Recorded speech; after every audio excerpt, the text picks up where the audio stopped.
നമസ്കാരം. നമ്മൾ ഇന്ന് ഒരു വീഡിയോയുമായിട്ട് വ്യത്യസ്തമായ ഒരു വീഡിയോ ആയിട്ട് വന്നിട്ടുള്ളത് വേറൊന്നുമല്ല, അന്നൂരിൽ മുന്തിരി കായ്ച്ചിരിക്കുകയാണ്. അന്നൂർ അമ്പലത്തിന് സമീപത്തെ പ്രദീപ് വെള്ളൂരിൻ്റെ വീട്ടിലാണ് ഇന്ന് മുന്തിരി വിളവെടുത്തിരിക്കുന്നത്.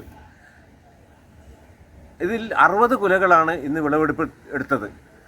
അപ്പോൾ നമ്മുടെ നാട്ടിൻ പുറങ്ങളിലും മുന്തിരി വിളയുമെന്ന് ഇതോടുകൂടി തെളിയിച്ചിരിക്കുകയാണ്. പലരും ഒരു വിനോദത്തിനുമായിട്ടാണ് മുന്തിരിച്ചെടികൾ വളർത്തുന്നതെങ്കിലും ഇപ്പോൾ ഇത് കാര്യമായിരിക്കുകയാണ്.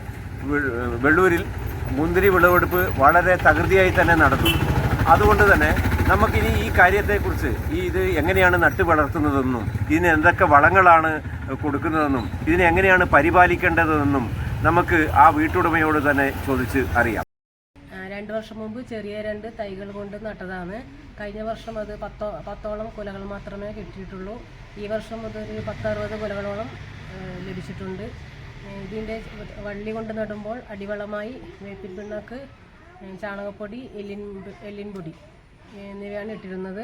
അതിനുശേഷം അടുക്കള വേസ്റ്റ് ഇതെല്ലാം നമ്മൾ ഇടാറുണ്ട്.